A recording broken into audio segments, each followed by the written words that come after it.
everybody. Jean Humbrecht with Humbrecht Law, criminal and traffic defense attorney in Manassas, Virginia. Welcome to my weekly local business spotlight or small business spotlight, because today I have somebody who's not quite local.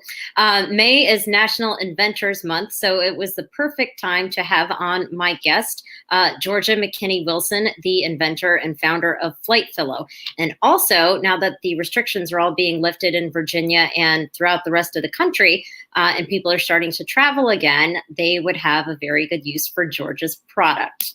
So I will tell you a little bit about Georgia, and then I will turn it over to her. Georgie McKinney is the inventor and founder of Flight Fillow, the reinvented travel pillow. She works a full-time corporate job during the day and works to change the way people travel on nights and weekends. Entrepreneurship was never the goal for Georgia. She was simply solving her own frustrations when she came up with the idea for Flight Fillow. Since launching Flight Fillow in 2018, she has navigated the patenting process, figured out how to start a business with free information from the internet, and has been featured on WGN, Business Insider, MSN, and many other outlets, including experience getting to the third round of Shark Tank, which I definitely want to get to later. So, Georgia, and I think everybody's going to be interested in that. And Georgia is joining us from Dallas, Texas today. So it is, what time is it out there? It's 4 here. It's 3 there. 3 here. Yeah. Okay. So Georgia, I'm going to turn it over to you now. So tell everybody a little bit more about Flight Fillow and how you came up with the idea. Yeah. Awesome. Well, thank you so much for having me, Jean. I'm really excited to talk to you. So I invented Flight Fillow February of 2018, just by solving my own problems. So I love to travel and I like to pack lightly. So in 2018, I was going on a trip from Chicago to New York. It's only a 2-hour flight. It was just for the weekend. So I knew that I wanted to travel light. And it was an early morning flight. And I had that internal debate with myself on should I or should I not bring my neck pillow with me? Because I love the comfort of the neck pillow on the plane, but I hated the inconvenience of carrying it around. You either have to carry it around or take up a ton of room in your carry-on. So it's not very efficient or convenient. It's just comfortable for those couple hours that you're trying to use it. So I opted to leave my neck pillow at home, but when I'm on this early morning flight flying basic economy, I had a lot of regrets. So in desperation, I kept crumbling up my sweater and rolling it in all sorts of different ways, just desperate to find comfort so I could nap on this flight. I saw it was 5 a.m. I probably woke up at 4 a.m. to catch the flight on time. And so I found that if I had rolled my sweater a certain way, that it felt exactly the same as my neck pillow. And I was like, wow, I already bring my sweater with me. This feels exactly the same. I'm never going to use my neck pillow again.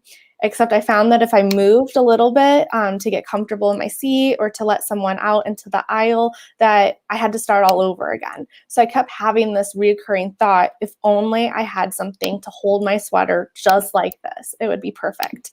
So that's where the need and the idea for Flight Fillow came from. And so I was just so excited about this idea. I had ideas for other businesses before, and I just never did anything with it. I probably went as far as to write it down on the Notes app in my phone and just didn't think about it again. But this idea I could not stop thinking about. And so the same day that I got home from my trip from New York, I went to Joann Fabrics to get some fabric and try to sew a prototype of this idea that I had inside my head. And so I went to Joann Fabrics knowing nothing about how to get started. I just walked around touching different fabric to find something that I felt was soft, would feel soft around my face, and was stretchy enough to go over a sweater and to grip it and hold it in place. So I found one, knew nothing about it. I took it up to the counter and I asked for her to cut it, and I asked for it in feet. And when the sales lady was struggling to convert the feet into yards, that's when I realized oh, you ordered it wrong, Georgia. So that's just one example. I don't let, not knowing how to do something stop me.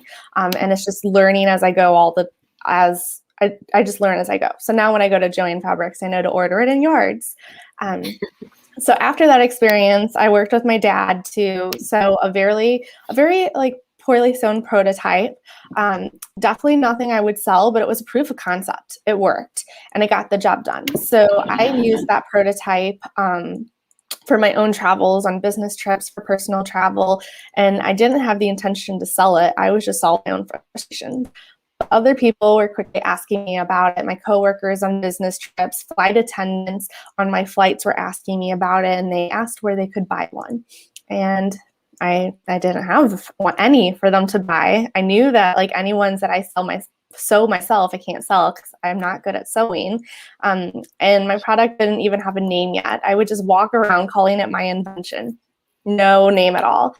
And so after maybe after the third or fourth time that someone asked me where they could buy a Flight Fillow, or my invention at the time, is when I started thinking like maybe I could turn this into a business. And so that's when I started doing a patent search to see if there was anything else like it out there. Mm-hmm. I looked all around to see if maybe I could purchase one somewhere else, and I wasn't finding anything. And so that's when I started looking into the patenting process, and at the same time started brainstorming names for my product. And eventually we got to Flight Fillow, and now it's a patented product. And yeah, we've done a lot of things since then. So it's just crazy to think back to it. And when I was in college, I took an entrepreneurship class. And Mm-hmm. I remember being in this class and thinking, entrepreneurship is not for me. Definitely a corporate girl. I thought I would never want to be an entrepreneur, yet here I am. Although I'm still a corporate girl. So I have just the best of both worlds at this point. Well, that works out pretty well for you. It really does. I never thought I'd be an entrepreneur either. I think I took a business management class in high school. They talked about mission statements and vision statements. Mm-hmm. That's all I remember. I never wanted to start my own firm. It just didn't seem like something I wanted to do, and I didn't think I could do it. Mm-hmm. But now I'm 7 years later, and I would never go back. So you never know where you're going to end up. I know, it's crazy. We make a plan, and I don't think life goes according to the plan. I wrote it a script, and it's just not following it. Exactly. So in your little bio, you mentioned about starting your company with free advice for the internet. Mm-hmm. I will tell you that I think a lot of people that are watching this or will watch the replay are also other small business owners who kind of go through the same thing. When you start, you don't know where to start. You don't Mm-hmm. have the resources. And even if you know where to go, you don't really have money to be paying for a lot of these things. So how did you how did you start, as a person that never wanted to start a business? How did you find this, free information on the internet, and how did it help you? Yeah, honestly, it was just learning as I go and taking it one step at a time. In hindsight, I had no idea what I was getting myself into. There was definitely a lot more steps to it than I ever imagined. So, I decided I was going to bring this to market. And the first step, I was like, okay, I need to find someone to sew this for me. And so I did research on like how to find a sewing contractor. And I had started with these big companies on ThomasNet. That was like probably one of the first sites that came up. And it's great to kind of find a large manufacturer if you're doing really large size productions. But when I had reached out to these companies, they were going to charge a lot just for a prototype, and hundreds of dollars for a prototype. And I didn't even know if my idea was going to take off. Like, is it even worth it at this point? Mm-hmm. And so basically I just keep trying. If I don't like what I'm finding the first time around, I don't just take that as like my answer. I'm like, okay, there's this option, but there has to be more. So I just kept looking, and I think I saw an advertisement for Upwork in the city when I was just, walking to the P.L.L. I saw an advertisement for a company called Upwork to find contract laborers. And I was just like, oh, let's just see what's on there. And I didn't even have Flight Fillow in mind. I was just looking like maybe I can freelance and make some extra money. And then I just basically noticed there were all sorts of things. So I was like, I wonder what would happen if I posted for a sewing contractor. And I put the requisite out for a sewing contractor. I said, hey, like, this isn't just like a a very common pattern. This is for something that I just came up with in my mind. I have a prototype that I made myself, so I could send you this prototype and I just need you to recreate it. Like, I don't even know how to tell you how to do this. I have no pattern. And so I posted this requisite on Upwork, and to my surprise, I had a ton of people applying for it. And so that like really opened my eyes to like a whole new world. So to this day, I still use Upwork to find a bunch of resources to help me out. And so that's when I had to go through the interview process of finding a sewing contractor, negotiating the price. And so I went through a few different sewing contractors to find ones that I really liked. And I learned so much from this process too, because I didn't know anything about fabric, but typically sewing contractors know a lot about fabric. And so different sewing contractors would give me different recommendations for the type of fabric that I could use, types of fabric that would cost less to produce because some are more complicated to work with. It'll take longer to get the job done, which in turn increases my cost. So they said, if you switch to this different fabric, it's still very similar benefits, a lot easier to work with, etc. I worked with a few different sewing contractors, made a ton of different prototypes, all sorts of stitches, like different stitches, all sorts of different fabrics. And maybe 2 months later, after a bunch of back and forth, I finally had something that I was like, okay, I could sell this. And at the same time that I was working with sewing contractors, with the back and forth is when I was working with my friends to come up with names for my invention. So I basically texted all of my friends and I was like, everybody throw me your ideas. And one of my best friends had given me the idea of Fillow. And at first I didn't like it, like just Fillow. And so I kind of dismissed it at first. But then another friend was talking about like pocket pillow, like Flight Fillow. And so then I was like, oh, what if I just combine like these two friends that don't know each other, but kind of like onto something. And that's where we got Flight Fillow. And so the name kind of happened at the same time that we were doing, getting prototype and sewing contractors up and running. And then I needed to make a website. And so I went to Upwork. That's my go-to. I got some bids for it, but I found that everybody would charge me a few $100s to get what I was asking.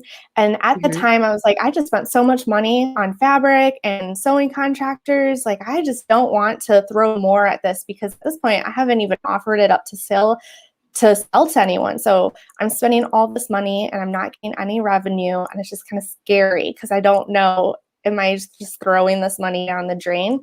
So at this point, when I decided I was just going to try to save that few $100s and make the website myself. And I'm not tech savvy. So I honestly just Googled every single step. I Googled like, where do I start to make a website? I found a few different platforms. Then I just researched each platform. I read reviews to see if people are saying, oh, this is like really tech heavy, tech wise, you need a lot of coding, or, hey, I'm not tech savvy, but I was able to figure this out. So then, I decided, okay, I'm going to use Shopify because it's pretty user friendly. You don't have to be very tech savvy, lots of like plugins. So then I started with there. But even after I picked out, what platform, making the website, I had a lot of like, I can't figure out how to get it to do this, how to get it to do that. So I would honestly just Google it. I would just Google it. I would find different forums sometimes where I could see other people asking the same questions and the different responses that they would get. Sometimes I would post in a Facebook group. I just joined a bunch of different Facebook groups for entrepreneurs and small businesses. And so I would try to find people that already did what I'm trying to do. And I'm all about building other people up. I think I don't view other business owners as competitors. I think there's plenty of success out there for everyone. And I'm so glad that a bunch of other entrepreneurs have the same mindset because a lot of them did offer their help. They do offer different insights. And that's basically how it is. Every time I have a step that I want to do, I start with Google, or I'll go to like different social media groups and ask other entrepreneurs. But essentially, I don't really pay too much for the education portion of it. Usually I would try to invest the bulk of my money in the product itself, and all the behind the scenes things, I try really hard to just research it myself for free. Yeah, that is the best way to start. And I mean, there's so much online now, and that, I mean, you started pre-COVID, but after, there's just so much online. You can find YouTube videos on almost anything.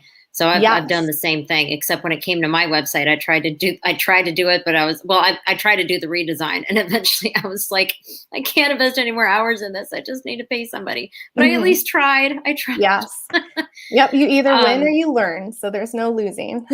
Exactly. And there's no failure, or you learn from failure. Right. I don't know. So let's talk a little bit about marketing the product, because the way that I first found out about Georgia and Flight Fillow, I was listening to Lexi Smith's Pitchin' and Sippin' podcast, and she had Georgia on as a guest. And I'm like, that's a really cool idea. And I was really impressed by Georgia's story and wanted to reach out to her. So that the PR bar, not the PR bar, Pitchin' and Sippin', Lexi has guests talking about like different aspects of public relations and marketing.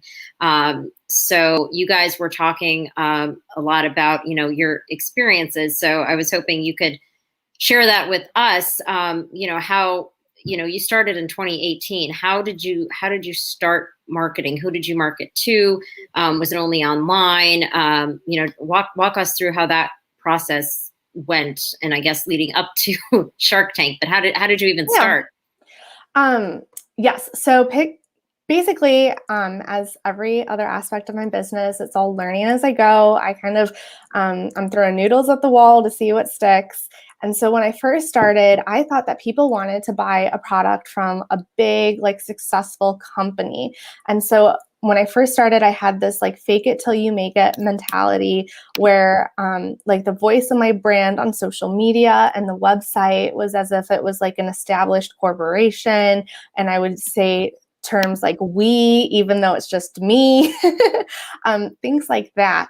So that's how I started, just because I was seeing, other big companies that I admired, but that I'm looking at these companies not when they first started. I'm looking at their after 20 years of being in business, and this is where they are now. So I wasn't really comparing apples to apples, but I didn't know then what I know now.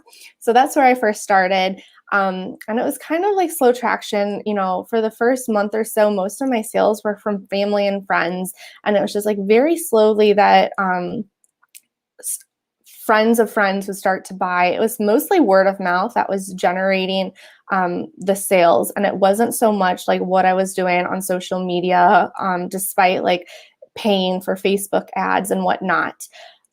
However, later I learned that just like for myself, when I was seeing myself like follow different companies on Instagram, I was just very drawn to other small business owners. And I just loved following the companies that shared behind the scenes. I felt like I could relate to them. It made me want to support them more. And so somewhere along that lines, I just kind of had that epiphany that other people are probably like me, where they're more drawn to the social media accounts of real people, the real people behind these small businesses, and kind of following along on this journey with them. So I remember I was so nervous to do this, but I did like this announcement, kind of like a brand on their social media where like I introduced myself as like the owner, the founder of Flight Fillow. And I shared some like personal information about like, what do I do outside of Flight Fillow and all these different things. And it was really hard for me to do at first because I was I was afraid of being judged. I feel like if someone had said something mean about Flight Fillow and they didn't know who was behind it, like it was easy for me not to take that personally. And that if I did kind of come forward and was like, hey, this is the face behind Flight Fillow, and then someone, says something mean about it, that I would take that personally. So it was really nerve-wracking for me. But honestly, I remember I posted this probably almost a year after I had come up with the idea for Flight Fillow, and that was a game changer. It really was. And so it took away all reservations that I had from it, just because people were sharing the post. They were a lot more engaged with the post. And so that's just kind of helped to solidify, like, okay, that was a good decision. And so now my strategy is to do showing a lot of behind the scenes. I don't fake it that I'm like a big company. I'm like very transparent, like, hey, this is a small business. You're supporting a small business. When you buy from my business, I'm the one doing the happy dance. Like, I'm the one packaging this. Like, I don't have anyone that's hired to package this stuff for me. So like, I see the orders, I package them, I take them to the post office.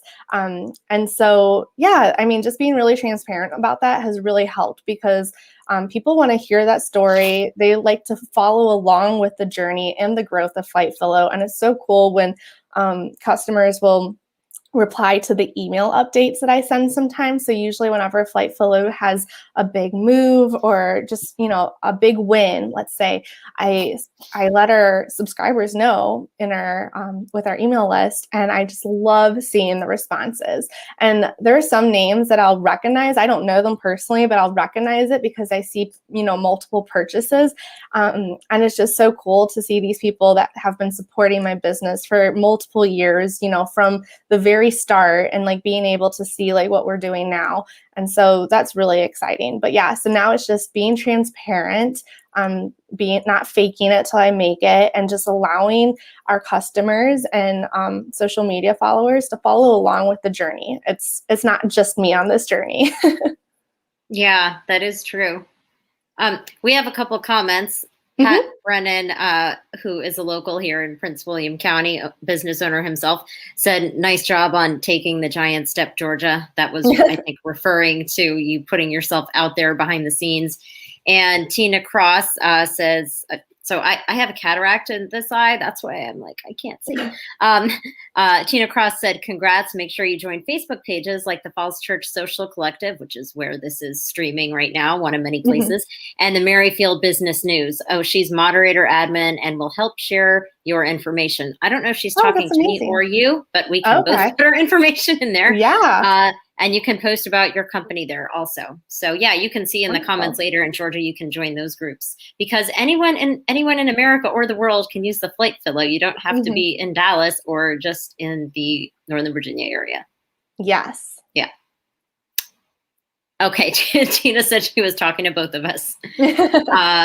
Yeah. So feel free to type in any more comments or questions as we go. And I guess now we'll get into the Shark Tank experience. So you started the company in February 2018. Now, I guess when you say started the company, is that when you had your product, your prototype ready to go, or is that when you came up with the idea? That's when I came up with the idea. So I came up with the idea in February of 2018, and I didn't officially announce it to the world until later in June 2018.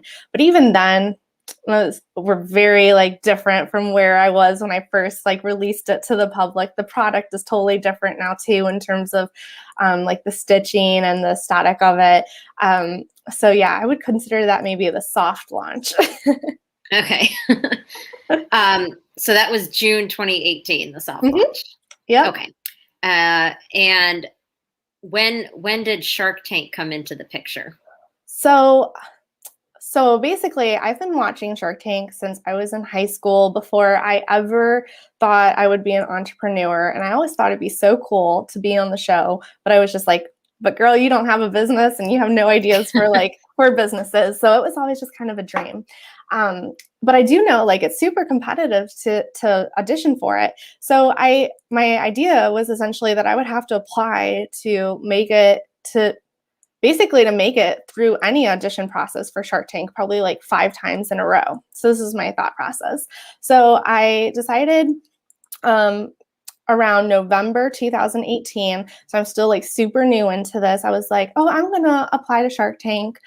just throw my name in the hat. Really didn't think anything would happen from it. And then be like, and then I'll try again next year and the year after that, just to show that I'm really interested in it. So I sent them a cold email. I just found their email on Google. I sent a cold email with, an introduction, a quick pitch that I'm really interested in auditioning. Like, please let me know how to proceed, blah, blah, blah. Never heard back from it, or at least not for a while, until around January of 2019. Where they emailed me back and I was like, what? And they gave me a link to fill out like a formal application for it. And I was like, oh, okay. So I filled out this application. It took a little bit of time, but I filled it out and then I submitted it and didn't really think much of it anyways. I was like, okay, they just opened up applications. It's not like that big of a deal. And then I remember I was at work. This is in April now, so a few months have gone by. So I'm at work. I just checked my Flight Fillow email on my lunch break, and I saw that a casting representative had reached out, and they're like, hey, I'd like to move you on to the next round of auditions, which is a phone interview. Are you available in 30 minutes? And I just remember thinking, like, when I thought that I would ever make it to the next round of Shark Tank, like, I would be so prepared. I would have weeks to prepare, and that it would be, over the phone. So I'd probably have like all these bullet points written down in front of me, like ready to spell them off. Yeah, so that was, how I envisioned it. But in reality, they gave me 30 minutes notice and I was at work. I didn't even have time to go home and like try to put myself together. So really, I just went to the parking lot and I did this phone interview from my car. And then they decided to move me on to the next round, which is really awesome. I was so honored and flattered about that. And then completely terrified once they told me what the next round was. So the third round of auditions was to record a 5 to 10 minute video for the producers of Shark Tank. And they give you a list of different questions that they want you to answer within your video in that order, and to fit it all within 5 to 10 minutes. Which would be cool if they gave you a lot of time to do that, because I also figured if I did an audition video, I would probably hire someone that's like really creative and like really good with videos. Although they wanted a USB of the video within 7 days, which means I had to give time to like mail it and everything. So backwards calculating, I was like, cool, I have 3 days to record this video. So yeah, I was completely panicked. I like cleared my schedule for the next 3 days. And I was like, this is what I'm doing. And so first day I went through all the questions and I kind of drafted out responses. And then the second day I recorded all day long with my boyfriend at the time, who's now my husband, one of my best friends, and my little brother. It was just the four of us in my apartment, and we just did a bunch of takes. And then the third day was just editing it, having to figure out what kind of footage I wanted to use, trying to make it creative. I wanted to like get the attentions of the producer and everything and putting it all together. So it didn't go the way that I planned because I didn't have enough time. But that's part of, I did a lot of research on it, and that's what they do. They don't want to give you a lot of time, because when you're nervous and unprepared and flustered, it makes for the best TV. And even when you go to do an audition, if you make it to the next round, so the fourth round, I believe, is a live pitch to the producers, so in person. And then the fifth round is pitching the Sharks. And even if you do pitch the Sharks, and even if you do get an investment from them, you're not necessarily going to be on TV. They want, something that's entertaining. And throughout all of these steps, they have designed like a lot of things to make you nervous, to make for good TV. So an example is that I heard from, I think all the Sharks talk about this in their books actually, is that, on the TV show, when the doors open and the entrepreneur walks out and they're walking down the aisle and the song goes dun, dun, dun, dun, dun, dun, dun. And then they're like, hey, Sharks. So apparently in between the doors opening, walking down the aisles, and them saying, hey, Sharks, there's 5 minutes of silence, which is really awkward. You just stare at each other for 5 minutes. You're about to give like the biggest pitch of your life, and you're just it's stuck in your head now for 5 minutes of silence, like what could go wrong, and it makes you nervous. That's probably why you're seeing people literally like dripping in sweat. But it makes for good TV, and that's why they do it. And so, the Shark Tank producers and their cast, they have a lot of different things to make you nervous. And so one of the tactics is that between all the rounds is you don't really have much time to prep. So I caught on to that during the video round. So while I was waiting to hear back on the video is when I started preparing for all the next things. So for example, when I was doing this big packet, it was like 40 pages to send with the video. One of the questions was like, is your company an LLC? But the way that the question was phrased and the follow-up questions definitely gave me the hint that they want the answer to be yes. So at the time that I was filling out the paper, I was not yet. It was still sole proprietorship, but I marked yes. And as you know, it's in getting there, I'm like calling my lawyer like, hey, can you help me with this LLC? And so it definitely helped to propel my business because I was like, okay, they're not going to give me any time to prepare. So I need to get ready right now. And so although ultimately I did not make it to the 4th round or the next round of the Shark Tank auditions, it was definitely a big game changer for my business because it definitely pushed me to do all these different steps that I had aligned for my company in the future. And I just didn't feel ready for yet. But I knew that if I wanted to go on Shark Tank, if I wanted to make it to the next round, I would have to check these boxes. So it definitely gave me that push. So is that the type of thing where you could apply again in the future? Yes, definitely. Okay. So I didn't apply again because of COVID. So I'm a travel product and I didn't feel like I wanted to go into a feeding frenzy with a decline in numbers. So I did go on hold. I probably won't do for 2021 either. Now that I know that like they're actually probably going to talk to me, unlike last time when I thought like they weren't even going to look at my application. So hopefully, fingers crossed, they'll do it for 2022. So that'll be like season 14, 15 Shark Tank. So hopefully it's still going strong. Yeah. No, that's so cool. I had no idea it was on that long. It seems like just yesterday that show started. I know, right? Yeah. Yeah, but it's so cool that you even made it that far. I mean, like, think of how many people probably pitch for that show every year.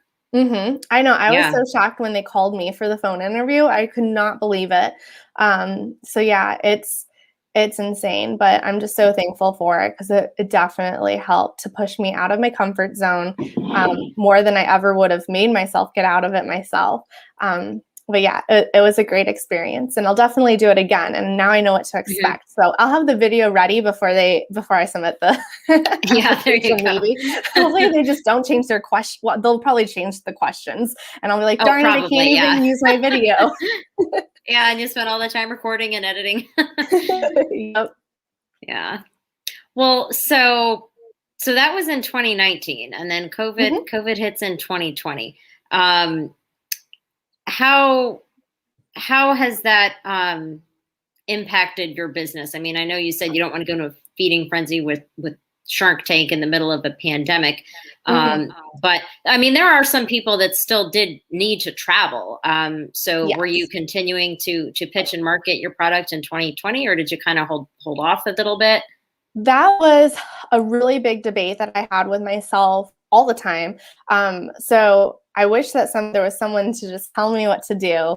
But a lot of it is just, figuring it out as I go. And so at first when COVID happened, I definitely took a pause from promoting travel because I didn't want to come off as tone deaf. And at the time, we thought it was just going to be a month or two. So I was, that makes me very thankful that I still had my corporate job to keep Flight Fillow going during this time. I didn't have to worry about, having to close the doors on this idea of Flight Fillow. So first few months, I felt like it was easy. It was an easy decision to take the step back and not promote travel and to promote people staying at home. So really, I tried to just focus on the behind the scenes things of Flight Fillow. So when I'm not packaging Flight Fillow, what am I doing? Am I trying to revisit like different I'm trying to narrow down my target audience. Am I reading books to help me with the future stuff? That's what the first few months was. But then when I realized that, this COVID thing is going to be around for a really long time, I tried to, I was definitely trying to juggle, like, do I promote traveling? Will that be a turnoff to people to promote traveling during such like an unprecedented time? So then I tried to pivot. So some people I noticed started doing a lot more road trips, and Flight Fillow is very good for road trips. So I did pivot and I promoted Flight Fillow for road trips. And I really liked when people were sharing, like, already established customers were sharing them using Flight Fillow for different things. So a lot of people were using it for like lumbar support when they're working from home. Other people were using it just like for naps, for the road trips, all these different things that I didn't have any ideas for. Oh, and some people used it for masks too at first, which I thought was really cool. And I didn't even know how to do it. Someone else had to teach me how to turn my own product into a mask. So that was really cool. So it was definitely really helpful for, my customer base. They were helping me figure out how to market my product during this time. So definitely during COVID, I mostly focused on just behind the scenes of small businesses. So I was starting to look at my processes and how can I make it more efficient.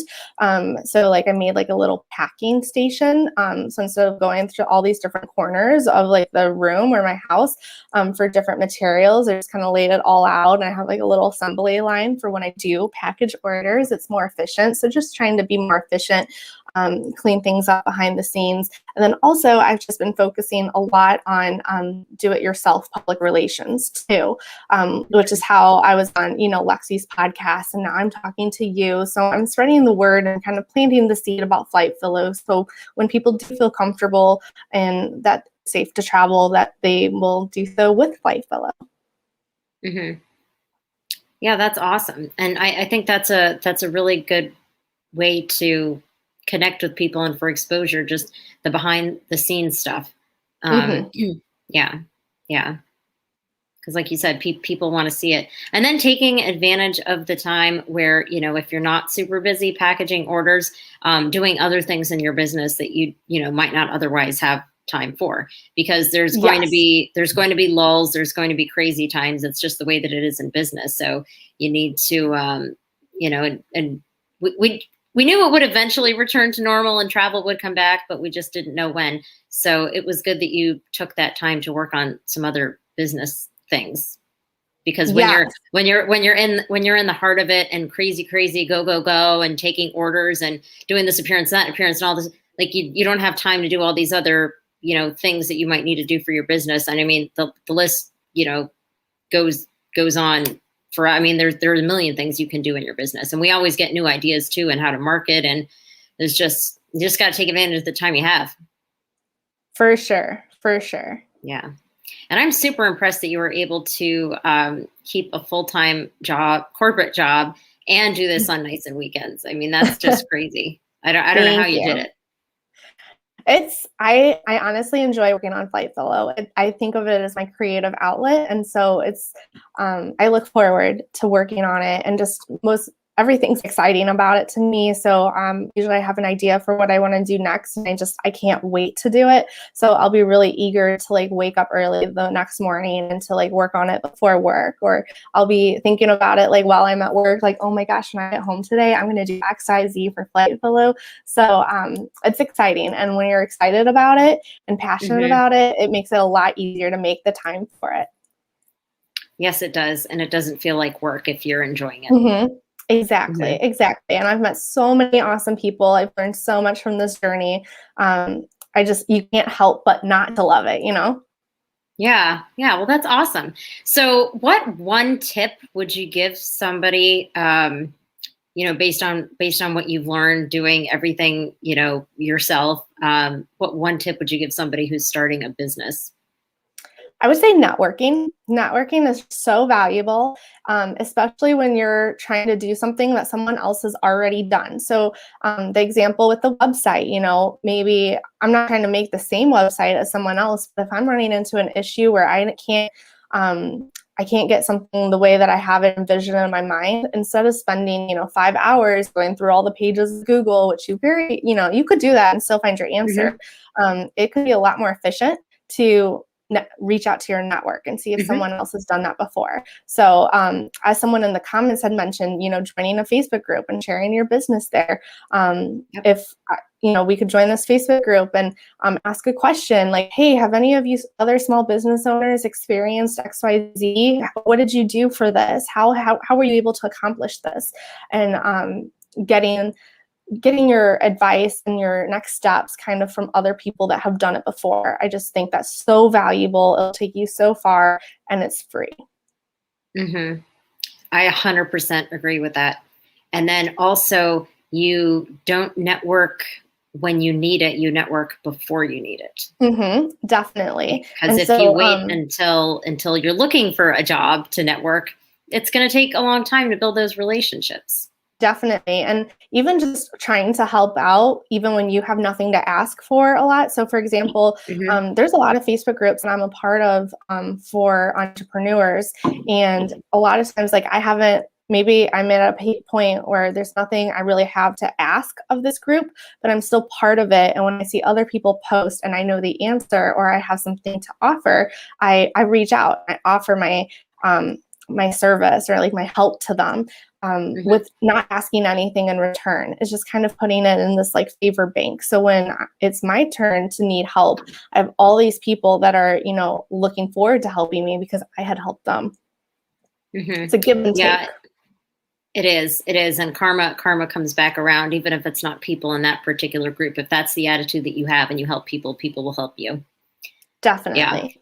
And those groups too, it's not even just for business things. Sometimes people ask personal questions, like they're looking for a doctor, they're looking for this, they're looking for that. And everybody is just so quick to help. I've noticed they're really good communities, even though, a lot of us have never actually met in person due to COVID, these Facebook groups, but it's a great place to network, for both business and personal things. Definitely. For sure. Yeah.